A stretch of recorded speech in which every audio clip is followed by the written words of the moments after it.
My 7-year-old niece called suddenly on the phone. Run away now. Bewildered, I listened as she added something even more surprising. Don't go near your husband. When I put my niece's mysterious phone call on speaker, I was leaning out on the balcony taking photos. Suddenly, I noticed my husband right next to me, wearing an eerie smile. Wait, why? And then, my body was pushed off the balcony, suspended in midair. I'm Charlotte, 28 years old. 3 years ago, I married David, who is the same age as me. About a year and a half ago, just when we were discussing having children, he had a traffic accident and became paralyzed from the waist down, leading to a wheelchair-bound life. Since his discharge from the hospital, he's been withdrawn, and our conversations as a couple have dwindled. Moreover, ever since I started working to support our household, I've felt like David is avoiding me somehow. Maybe he's being considerate of me, or perhaps it's because I'm busy. I've wondered. Despite my efforts to initiate conversations with him, he retreats to his room immediately. I've been pondering what to do, and perhaps due to my distraction, I slipped on wax dripped on the stairs, spraining my ankle. Then, while opening a shelf above the sink, a knife almost fell on me. This won't do. I need to be more careful. But the presence of unused wax on the stairs and a knife in an unlikely high place has been bothering me. Why would they be there? Since no one else enters our home, it's just David and me. However, David struggles even to stand up independently, and the sink area is too narrow for his wheelchair. Could it be that I'm doing things and forgetting? Despite my doubts, I've been feeling restless lately. One day, I went to my brother's house to deliver a congratulatory gift for my niece's enrollment. Although I invited my husband, he didn't want to come, so I went alone. It seemed like a good opportunity to discuss our situation with my brother. When I arrived at my brother's house and handed over the wrapped gift, my niece Emma suddenly said something unexpected. Uncle David can walk now, right? I replied. Wait, no, not yet. Emma looked puzzled and said. Huh? That's strange. I dreamt of Uncle walking confidently. My brother wore a stern expression as Emma blurted out this surprising statement without even saying thank me. However, I knew that my niece had an unusual ability. Many times, events she dreamt about actually happened. These occurrences ranged from sudden rain showers to unexpected visitors. Mostly trivial things, and my brother dismissed them as coincidences. Just as Emma was about to continue her dream story, my usually mild-mannered brother sternly interrupted her, saying, Emma, stop it. Creating expectations only leads to disappointment. Emma, desperate to convey something to me, fell silent under my brother's glare.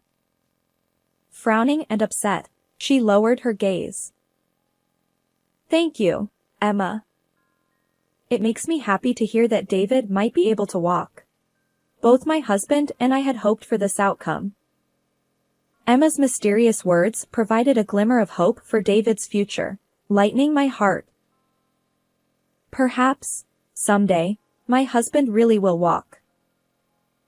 Believing that is the one thing I can do now. And maybe, if that happens, our relationship will naturally mend. After a long time, with a newfound sense of brightness, I returned home. Hey, Emma said she dreamt that you can walk. It must be a premonition, I said with enthusiasm. But my husband retorted sharply. What? Don't believe kids' nonsense. Miracles like that don't happen. Despite my cheerful tone, he shouted at me with incredible force. You're right. I'm sorry.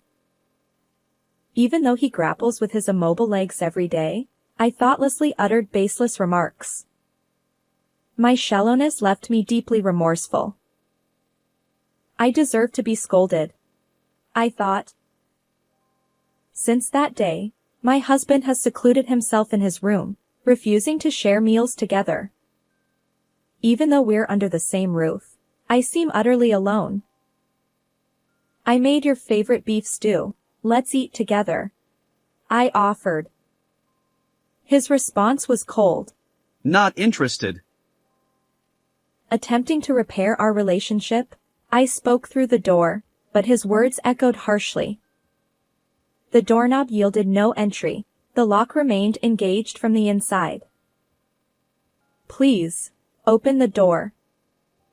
I want to see your face and talk, I pleaded. His reply was firm. Leave me be. I need to think alone. So, I decided to observe for a while, avoiding any further strain on our relationship. A few days later, on my day off, I was cleaning when my husband unusually appeared in the living room. His expression was remarkably calm. I'm sorry about the other day. I went too far. It's okay, it was my fault, I replied. But more importantly, would you like something to eat? My husband requested sandwiches, a rare occurrence. Hearing those words after so long, I felt like jumping for joy. We sat face to face and enjoyed the homemade sandwiches. He happily polished off the entire plate, saying, "Delicious, delicious." I hope moments like this last forever. After the meal, my husband looked out the window and made a request. Hey, could you take a photo of the sunset? From where I am, I can hardly see it. Maybe from the second-floor balcony? Indeed, the building obstructed the view from our first-floor living room. Sure, I'll go out to the balcony, I replied. Armed with my camera, I took several photos and showed them to my husband downstairs. His disappointed expression was evident. The building blocks the view. I want to see a perspective I don't normally get, he explained. Is that so? I asked. At this rate, the sunset will be gone. Wait. How about standing on a chair, leaning out from the balcony, and taking the photo? That might work, I agreed. With the sole intention of pleasing my husband, I climbed onto a foldable chair on the balcony and leaned out, capturing what I hoped would be a beautiful shot. This should make for a great photo. At that moment, my cell phone in the apron pocket rang. It was a call from my brother. As I continued capturing the sinking sunset with my camera, I answered the phone in speaker mode. Suddenly, a loud, angry voice erupted. Aunt Charlotte. Run away right now. Huh? Emma, what's wrong? Absolutely don't get close to your husband. Her shouting echoed through the phone speaker. What's going on? As I puzzled over the situation, I heard a murmured voice saying, "Unnecessary interference." Huh? When I turned around, there was my husband, supposedly in a wheelchair on the first floor, standing firmly on his own 2 feet. Your niece is remarkable. His eerie grin sent shivers down my spine, and I felt a sense of dread. At that moment, my husband pushed me with tremendous force. My body was propelled off the balcony, suspended in midair without any means of resistance. Ah! The next instant, a loud thud and a powerful impact reverberated through my body, accompanied by intense pain. My consciousness wavered, and I couldn't even open my eyes. My husband repeatedly called out to me. Charlotte, are you okay? Charlotte. Answer me. But the shock left me unable to respond. As he leaned over me, I could sense him looking down. His words chilled me. It worked perfectly. Rather than dying instantly, this way, the insurance payout will be substantial. His sinister laughter echoed in my ears. What will happen to me? My consciousness faded in and out. Soon, the wailing sirens of an ambulance reached my ears. If only I could walk, I could save her. If anything happens to my wife, I won't be able to go on. Please, just save her life. My husband implored tearfully as the paramedics arrived. And then, I lost consciousness completely. How long has it been? I found myself lying on the hospital bed. I'm glad you're okay. My husband said tearfully as I lay on the hospital bed. Apparently, the rain yesterday had softened the ground in our yard, acting as a cushion when I fell, resulting in only a broken arm. You'll need a few days of hospitalization due to the head injury. Rest well. He added, gently stroking my head. What on earth is going on? But the events replayed in my mind, the horrifying voice of my husband, yet the man before me now seemed like a completely different person. Why did you push me off the balcony? I blurted out. What are you talking about? His eyes flickered momentarily. You probably imagined it due to the shock from the injury. Don't dwell on strange thoughts, just rest. He replied sadly. Then, he retrieved the camera I'd used to capture the sunset from his bag. Leaning out from the balcony was dangerous. I don't know what you were photographing, but this camera's screen is shattered and unusable. He tossed the broken camera into the trash bin in my hospital room. Yet it was my husband who had asked for the sunset photo. And now, his eyes seemed murky, concealing something darker. Afterward, my husband played the role of a concerned spouse, repeatedly thanking doctors and nurses for taking care of his injured wife, and then he left, leaving me behind. As I observed him calmly spinning his web of lies, my feelings turned icy, and all the love I once had seemed to vanish. Could it be that what Emma said was about this? I wondered, picturing my niece's worried expression and hearing her voice in my mind.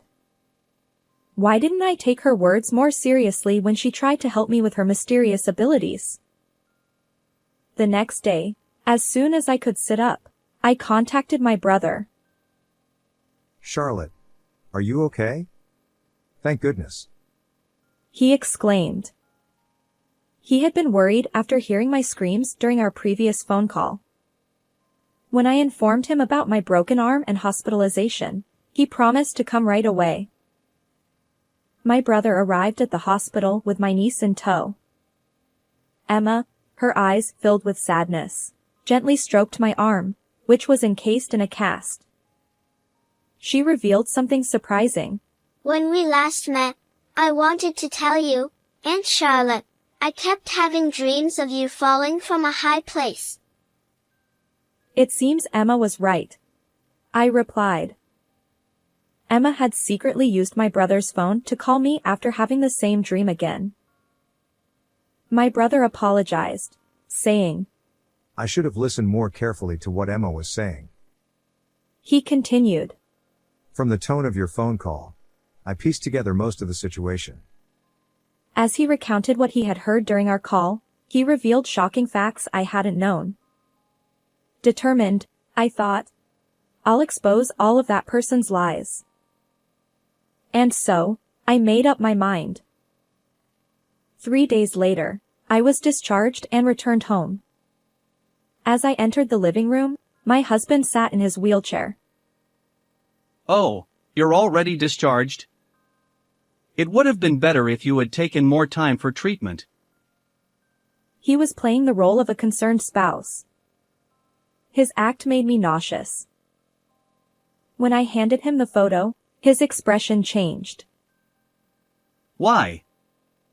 The camera was supposed to be broken. He stammered. But the picture was taken with the same camera I'd used to capture the sunset, a candid shot of him standing, about to attack me. The screen was shattered, but the SD card inside still had the photo data. I explained. This proves you can walk, and there's no denying it. He clicked his tongue and slowly rose from the wheelchair. Fine, if I'm caught, so be it. With an air of defiance, he began to confess everything.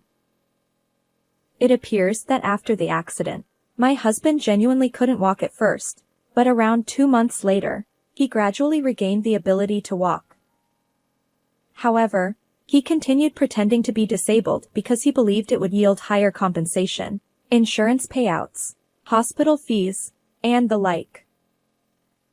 You've been deceiving me all along. My husband retorted. They say to deceive your enemies, start with your allies.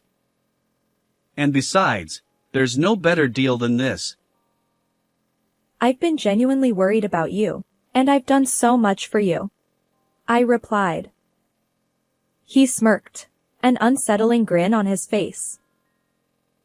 Well, then he added. If you'd stayed in the hospital longer, you could have earned even more. Traffic accidents are the best for payouts. What? I was taken aback. He chuckled. Next time, I'll push you into traffic on a busy street. His laughter was disturbingly out of place. When did he become this person? It was hard to reconcile with the man he used to be. But dwelling on it now wouldn't change anything. Enjoy your laughter while you can.